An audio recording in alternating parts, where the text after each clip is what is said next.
scope just a little bit about what I'm going to talk about today in this assessment. We do have components in here that are focused on energy efficiency, but we think that there's a broader aspect to our buildings, and I'd like to reach a little bit further and talk about how our buildings are things that we can look at in our buildings that relate to our environment and our natural world as well. I think this all ties well together.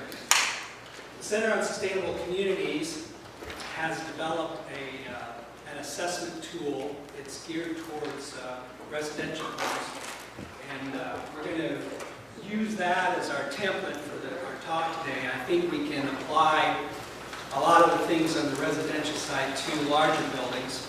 Hopefully we can do that. We can pick up some things that will be useful in that area. But we all live in homes too, so there should be plenty of things that can apply to your own personal life. The assessment tool that Cost is using right now is actually somebody comes out to your home and does the assessment for you. They are working on an online tool in conjunction with the Iowa Energy Center. That the first phases of that will be rolling out in October, so keep your eye out for that. And that'll be a tool that you can use to do your own assessment without having to have somebody come and help you with it. So what is this assessment thing exactly? Well, I thought about this. I thought I could come up with a fancy, long-winded title or sentence about what this is, but what it really is a guy out there walking around your house looking at everything and writing it down. And that's what we're going to talk about today. And the thing that's neat about this is when you take the approach that you're going to look at everything in your home or everything in your building, then it's easier to sort out all the things that you have to deal with and get them in a proper order where you can create an action plan that makes sense for you. Now, you probably wonder why I have a picture of an aquarium up here. And I have an analogy that I live by with this aquarium. This is my house, this is my aquarium. I love an aquarium. I'm into this little feng shui business in my house, so I have to have the water element in there. My wife would much rather have that as a china cabinet. I struggled with that aquarium for years. I mean, I'd have algae problems, and then I'd figure out, find some info of what to do about that. And then the fish would die, and then the fish would get sick, and then, all these kinds of different things would happen. But I finally found a book that I opened it up, and the first page was, there's thousands of ways to do an aquarium. I'm going to tell you one, and if you follow my instructions, it will be successful. That's what your assessment's going to do for you. It's going to give you your way that you can be successful without all the clutter of everything else coming in from all these other directions and steering you down paths that you weren't aiming for. That makes sense? So why would you do an assessment? We talk about a couple of these things. It helps identify projects that need attention. Taking that moment to really focus on issues with your building, get them written down, doesn't happen that often. It helps you understand your building. You get intimate with it. You're looking at all the little details. You're crawling in the attic. You're looking in the crawl spaces. You're drilling into the wall. You're finding out everything you can about your building. This will help you create your action plan. I talked about that earlier. So we can put all this information together. We can come up with a logical, like number 4, a logical path to tackle these problems. So many times, particularly in homes, we'll go in and we'll see a homeowner with all good intentions has gone in and pumped in that R40 insulation in the attic, but forgot to seal the electrical boxes in the ceiling. So now we got to crawl through that insulation and scrape all of that back. So this helps you get things in the right order, so you're not backpedaling, you're not making things harder for yourself.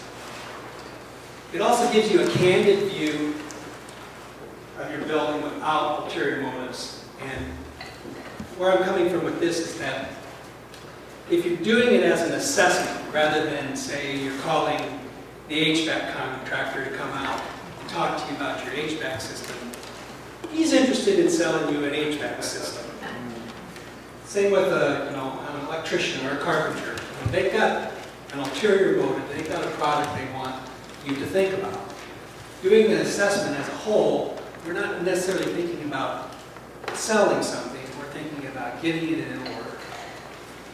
It also naturally produces a maintenance record for you. You don't have a log where you're keeping track of when things get done. This is your starting point. Now you've set up your baseline where you can take off. Then it organizes the history of your property. And we'll talk about that during the next slide. This is kind of the fun part of doing the assessment. When we do a home assessment, we send out a questionnaire ahead of time, and we have the homeowner fill out everything they know about the home. We ask them a series of questions. We want to know who the current owner is or what the current purpose of the building is. The previous owners, the previous purposes for the building. This can have a lot of insight into what's happened to the building. You know, if it's always been serving a certain purpose or if it's served as other things in its past.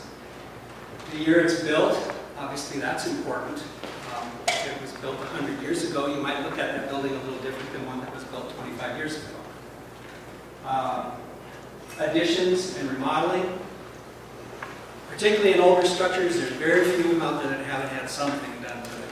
And if there's a record of that, you can get down in one place, that helps with the assessment too. Square footage. Seems simple enough, but how many of you know the square footage of your home? Pretty good, pretty good. A lot of people don't. And that's a useful figure, particularly when you go to sizing heating and cooling systems. You kind of need to know some of those kind of things. The lot size, the size of your property. If there are any plans or specifications from when the building was originally built, or additions and remodels, we want that all collected as part of this history. And any stories. The stories is the great part. Were there some trees planted there on Mother's Day? Was there the height chart done in the basement where the kids grew up? I have a great story about a home that we worked on, a rural home. We were doing some remodeling, and we were in the back porch, and we were tearing the floor up. It had like 10 layers of vinyl and linoleum and everything on the floor. We were tearing this all up, and we were getting down to the original floor, and there was a trap door underneath all of this. And the owner was standing there, and I said, "You want me to?" It was nailed shut. I said, "You want me to open that up, try it out, and see what's in there?" She said, "Yeah, definitely. Let's see." So got the bar out and started prying it off, and I grabbed it, and it didn't just come off. I pulled, and this big, everything, what was going through our minds was this big coffin-shaped it's coming up out of the floor. We're up here. And it turned out that it was cold storage. It was a refrigerator, or cold storage, that went down into the ground underneath. And there was a little foot lever beside it. We hooked this thing all back up. There were counterweights that had been disconnected. When we got it hooked up, you hit that foot lever and the thing would come up off the ground and get your potatoes out of there. So that was a good story. She said that the previous owner had bulldogs, and they were finding bulldog graves all over the property. She thought, "Oh, this is going to be bulldogs."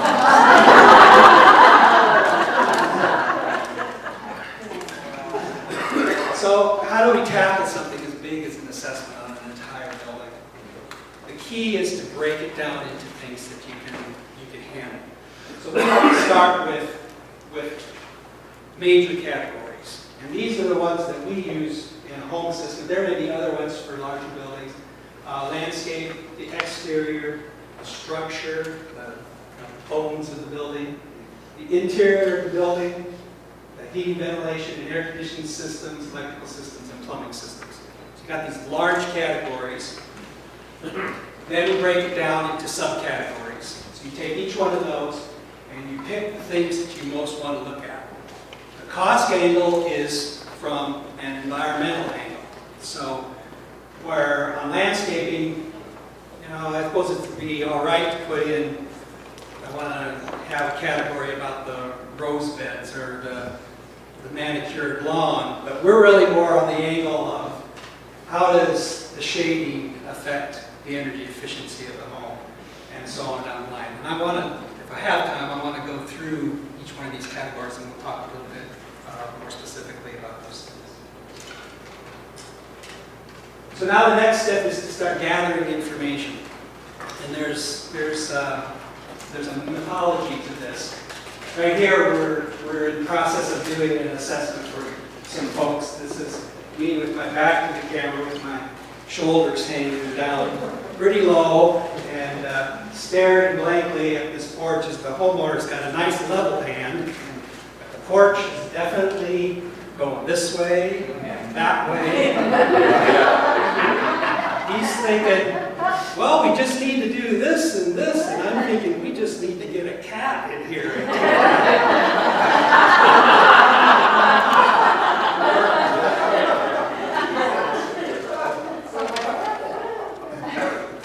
I don't know. I wrote in the estimate, I didn't think it was worth saying. Whoops, where am I at here? Okay, this is, all right, there we are, okay. So, this is the information that we're trying to gather as we're doing the assessment. First, we want a description of what's there. We want to take a look, describe it without making any judgments or recommendations. Just describe what you see. Then, if you can do anything you want, what is the best practice, the best thing you could possibly do? Then we want to put in a recommendation for what is actually reachable. We want to set a priority. That can just be something as simple as high, medium, or low.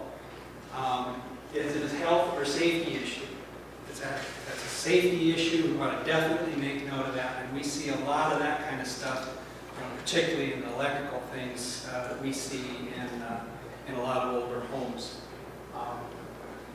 Is there any testing that could be done? There's a lot of organizations that offer different kinds of tests. There's a lot of tests that you can do yourself that are very simple to help you understand what you have. Then the next one, the action, is left blank.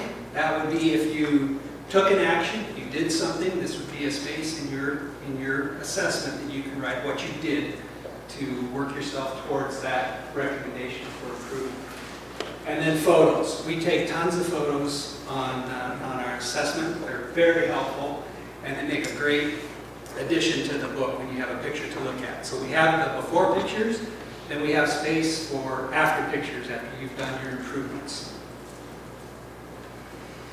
Okay, now, if it's all right with you guys, I'd like to run through those 5 areas, and we can talk a little bit about some of the specific things.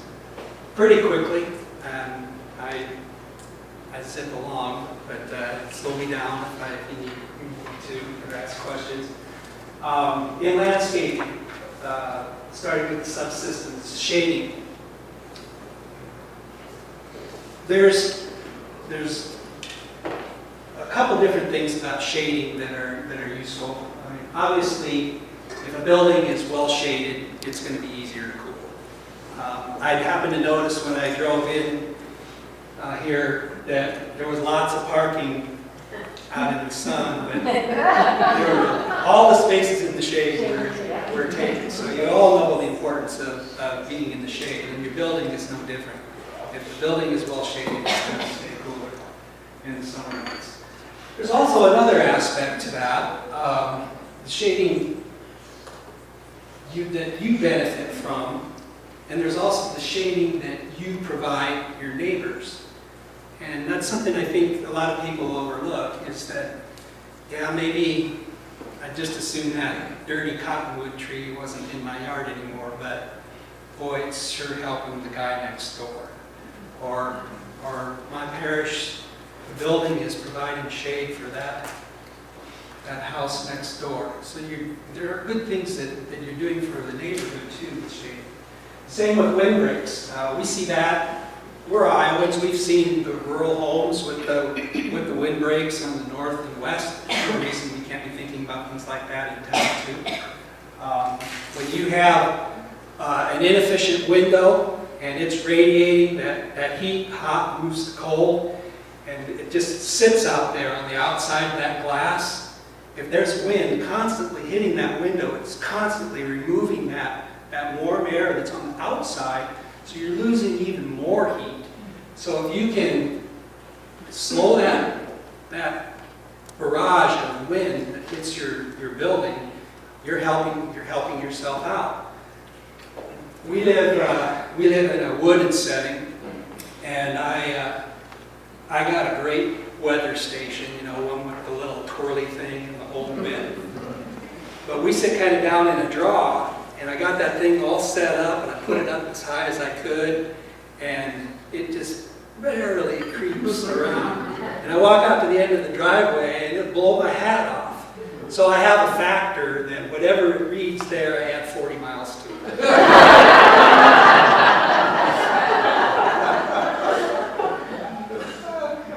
Native and non-native species. This is something that a lot of people who live in town have no idea of the impact that their choices make on our woodlands and prairies. Honeysuckle is a great example. It's a very popular in-town plant. It's a good privacy hedge. But the berries that the birds eat off of those trees are deposited in our woodlands, and the honeysuckle has taken over the undergrowth, and it's very difficult to remove. So that's something we always look at, and we always encourage people to think about doing more native plants and being aware of the invasives that we are dealing with in Iowa and not contribute to that. Also, in watering and irrigation, if we plant native plants, we don't have to do quite so much of that. Also in watering and irrigating, there's, like right now, where everything is brown and parched and we're trying to save our plants, you need to do that. But if we maybe would have collected some water when it was the rainy season, we had a cistern. Remember cisterns? We could go back to that, have cisterns to use for watering. That's pretty simple. Do you have lawn sprinklers or a built-in irrigation system? Are you watering living things, or are you watering the driveway or the parking lot? Make sure those things are all pointing in the right places and doing what they're supposed to do. A drip irrigation system, even better. Lawns can take care of themselves, of course. They go brown, they go dormant. It doesn't look as nice, but it doesn't kill them. But if your flower beds need some irrigation, a drip irrigation system is a good way to go. Drainage. Generally, the thinking is, let's get that water off the property and into the gutter and down the road into the river as fast as we can. We need to adjust that thinking. Let's think about keeping some of that water on the property. A rain garden is a good way to do that. The cistern, again, a good way to help keep some of that water on your property. When this was all a prairie, that water came down and it stayed right there. Hardscapes, parking lots, driveways, sidewalks, all of those things contribute to a heat island effect. You're familiar with heat island effect? So you want to limit that as much as you can. We've seen some homes where rather than put the 12-foot wide piece of concrete up and down, they'll just put two small paths where the tires went. And I remember that's how my grandparents' driveway was. A lot less to shovel in the winter. Next category, exterior finishes. Starting with the wall cladding and trim. Again, you're looking at, you're making note of what you have. Is it brick? Is it wood? What condition is it in? The windows and doors. I saw, there was a book, was there a book here on refurbishing windows? I think that I saw one sitting on the table. What a great idea, you know. It's so often that we look at a window and we see, oh, it's just got one pane of glass, let's get rid of it and put in a brand new energy efficient window. Well, I don't know, I'm going to guess the numbers on that. They deal in U value with windows, which is always confusing to me. I like R value. That's what we're used to in the attic. You know, we want R44 or R60 in the attic. Well, a good window is an R4. So if you have not a good window, you might have an R1 or 2. So you're not picking up a whole heck of a lot. Sure, it's your big loser and you need to consider it. But let's also consider the materials that were used to make that window. And if it's in good shape, let's freshen it up, refurbish it, put on new weather stripping, maybe a storm window on the outside will do just as much good as replacing the whole thing. Plus, if it's an original window to the structure, it probably has some architectural value. You know, it probably has a good look to it. The only reason we suggest replacing doors and windows is if they absolutely are falling apart and they're just not repairable. Doors too, they're not always the most efficient thing, and they do make some very efficient doors. But a lot of times, particularly in older buildings, those entry doors are magnificent and definitely worth keeping and refurbishing. There's some value in that too. Roofing, you're probably getting tired of me telling stories, but here we go. Here's another one. I had the good fortune to tag along with my brother-in-law on a little tour of France. He was in the wine industry, and we got to have some very intimate one-on-one tours at some wineries. And we were talking with one of the winery owners, and he lived in one of the chateaus there. And he was complaining. He was whining about, I just put a new roof on this thing. It cost a mint. I said, oh, really? It looks great. He said, when did you do it? He said, I did it 20 years ago. That's a new roof. That's a new roof over there. Let's think about putting on the best roof that we can. It'll last as long as we can. There's other things to consider when you're doing your roof. If you're really serious about water collection and you want to go whole hog, you want to drink it, you need to think about what your roof composition is, because the quality of the water coming off of that roof has something to do with how you're going to have to treat it if you want to drink it. Accessibility is always an issue. I'm sure that a lot of local parishes deal with accessibility problems. We talk a lot about it in homes, and we don't talk about it. I mean, a lot of people think when you have the picture of what comes to your mind when somebody says accessibility, you think of the guy in the wheelchair and how's he going to get in and out. Well, we think it's not just that guy, it's that little 2-year-old that they're carrying, walking alongside. Have you seen a 2-year-old go up a flight of stairs? That's a lot of work for these guys. Not that it isn't good for them, but there's a lot of things that we can do for all ages and all abilities in terms of accessibility.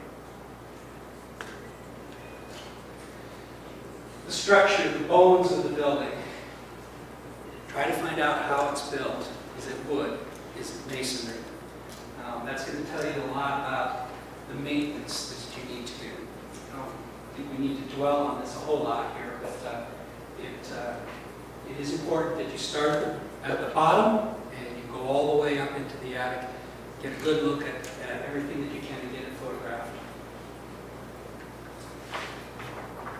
As part of the structure, you're going to be seeing the thermal dynamics of the building with below-grade insulation. Very difficult to look at the basement floor and think, I'm not sure that's insulated under there or not. Let's get a sledgehammer out and pound up a bunch of it and see. Wouldn't recommend that, but we can usually make a pretty good determination if there's any insulation under there by the age of the building. Another trick is that you can take a piece of saran wrap and tape it to the floor, put a rug over it, If it stays dry under there, there's a possibility you might have some insulation under there. At the very least, you have a good vapor barrier. If it's got a lot of moisture that collects in that under that plastic, there's not going to be any insulation or vapor barrier under there. That's also kind of a good test if you're thinking about putting carpet in a lower level area. You might want to do that first, because we can figure out why you might be creating a little issue for you down the road. Wall insulation, again, kind of hard to figure sometimes how you're insulated, but there are a few tricks. You can take an outlet cover off of the wall, and sometimes you can poke around the edges of it and you can see if there's insulation. You can take a drill, a small bit, and run it in there, pull it out, see what you bring out. You might bring out some fiberglass or some rock wool or something. Ceiling, most ceilings are accessible. Some of the vaulted ceilings are very difficult. But when you go up there and you're looking around, looks like you got a good amount of insulation. You really should scrape it back and get a look at the whole thing, because over time you may have started out with some vermiculite and then had some cellulose added and then maybe some fiberglass to top it off.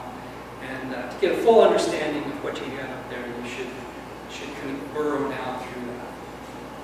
Air barriers, if any, are important, particularly in residential work. You're looking to decrease the amount of air infiltration in the home, so an understanding of what your air barrier is good to have. It could be, in a new construction, it could be a spray foam, it can be a polyethylene sheet. In older homes, you still have some type of an air barrier. You have plaster, you have drywall, you have paint. These all contribute to those things. And it's good to keep a record of that so you know what you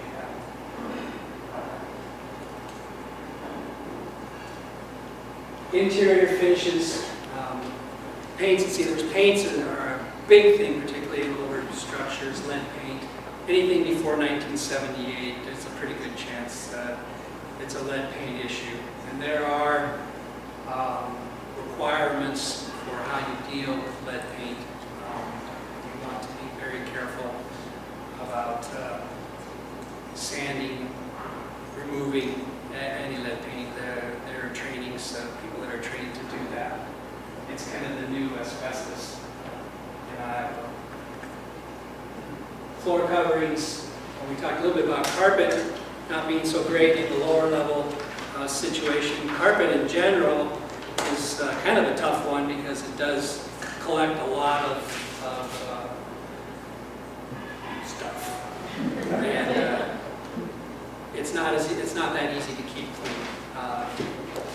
Hard surface floors are much healthier to have in your home.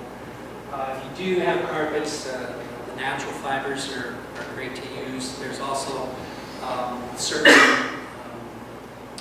Green Carpet Institute labeling on carpets is a good one to be looking for. A little research on that part it goes a long ways. There's a lot of carpets that off-gas terribly, and a little research you can find some things that aren't so bad. Cabinets and millwork. The big thing that we look for is what they're made out of, what the composition is.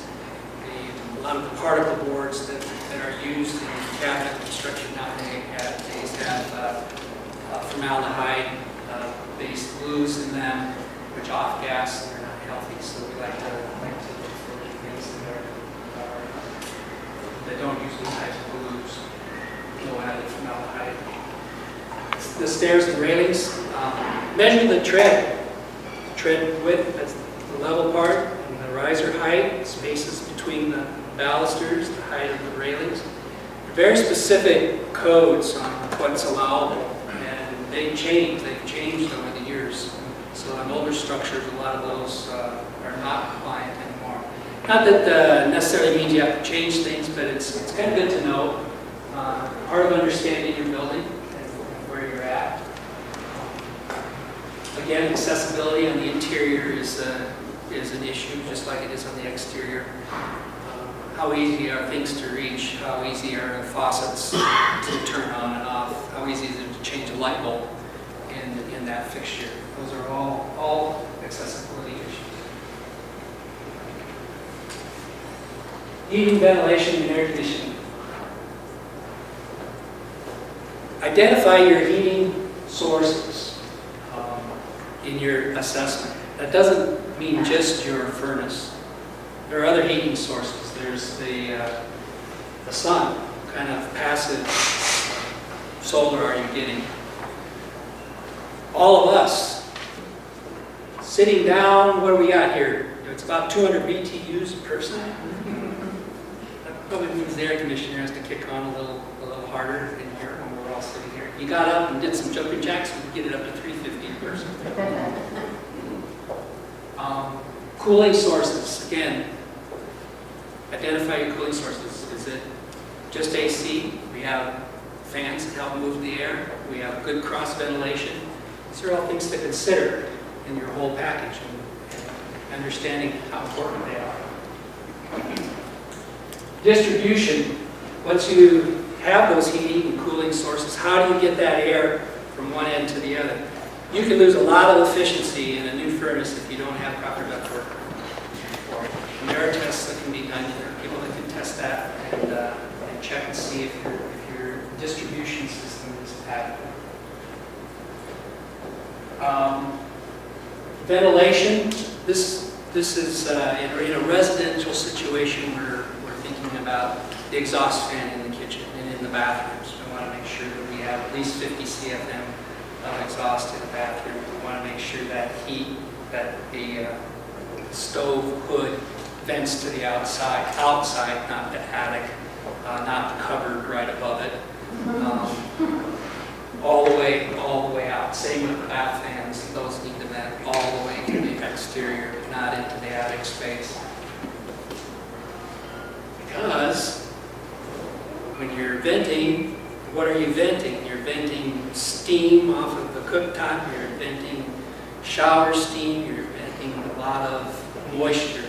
You're dumping it in the attic on top of your brand new R44 fiberglass insulation that's now only an R10 because you made it all wet.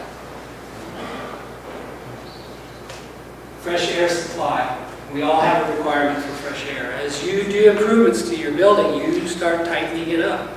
And as you tighten it up, your requirement for fresh air becomes stronger. So in these old buildings, we don't think about it so much because they leak enough that we have plenty of fresh air. But as we make improvements, we need to start thinking about how that affects our health and the quality of the air inside. Combustion air supply. In Iowa, it's very common to see a gas-fired furnace, gas-fired water heater, gas cooktop. Those are all things that need combustion air. And again, as we tighten things up, that air is not going to be coming from the outside where we want it to. It's going to be backdrafting down a chimney and could cause some health issues.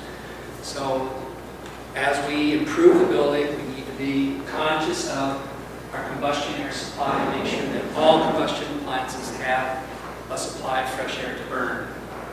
Humidity control, anything above 50% is going to contribute to mold growth. So understanding where your humidity levels are and keeping them in check is an important part of a healthy building. It also is an important part of comfort. It's not the heat, it's the humidity. And it's very true. We find in our homes, that are new homes that we build, where we have humidity controls in place, our customers can be 2 to 3 degrees warmer, have their thermostats set 2 to 3 degrees warmer in the summer months and still feel as comfortable as they would otherwise. The electrical systems, again, this is a place where you may have to have a qualified electrician come in and do some looking. Understand where your service comes from. Are you getting it from utility? Are you getting it from solar panels? How is it brought into the home? Or are the the building, the wiring and the devices. Anywhere where it's exposed, it's a good opportunity to take some pictures that help give you a clue on all the wiring that you can't see in the basement and lower levels where wiring is exposed, in the attic spaces where wiring is exposed. Fixtures, kind of like windows and doors, fixtures don't have to be thrown out. They can be refurbished. We recently did a bath remodel in a early 1950s home. Beautiful Art Deco fixtures in there. We had them all refurbished. We had the faucets re-chromed and new washers put in. It worked beautifully. And we saved all that architectural value, plus the resource of not having to put that stuff into a landfill. I just talked a whole bunch about plumbing fixtures there, and I meant to talk about the light fixtures, the same thing. That you can refurbish light fixtures. Warning systems, make sure that the fire warning systems and any carbon monoxide warning systems are in place and operating correctly. We'll skip right down to the very bottom, plumbing fixtures to be refurbished. Okay. The waste lines in Iowa, there's a lot of different ways that we deal with our waste. Not a lot. It either goes to a utility or a septic system. There's a lot of different types of septic systems. As a property owner, you should know and understand what your waste system is. There are other things to consider. Gray water systems where we can recycle part of your water and reuse it again in your house. Or if you're really of interest, you can do a composting system where you can keep everything and reuse it. Water distribution. We see iron pipe, copper pipe, plastic pipe. Copper and plastic are good distribution systems, good materials to use in water distribution. The lead pipe, or we don't see much lead pipe anymore, but the iron pipe is good to get rid of if you can. Water heating, again, understanding what you have. Gas-fired water heater, is it tied into your, if you have a ground source heat pump system, you can gain some benefit from water heating off of that. If you may have an electric system, and your loss is electric. The quality of your water is, it can be tested. There's an outfit at the University of Iowa you can send samples to find out what your water quality is, to find out if you need to do some filtering. Water collection and storage. And this is something that I think we strongly overlook in Iowa. An entire collection system where you use all the water you use is collected on site, is not that difficult. If you can collect the water off of your roof into a storage facility, and it goes through 3 filters and then a UV filter, it's ready to drink. It's not that hard, and everything looks the same as a well system, right up to the last filter. So the trick is to, how do you collect it off of the roof? And your gutter system, of course, is perfectly set up for that, for moving water into a cistern. The capacity that you have, which a lot of people don't realize, is tremendous. In this part of Iowa, we get about 32, 34 inches of rain a year on a 10,000 square foot building. I believe that's over 200,000 gallons of water that you have the potential to collect.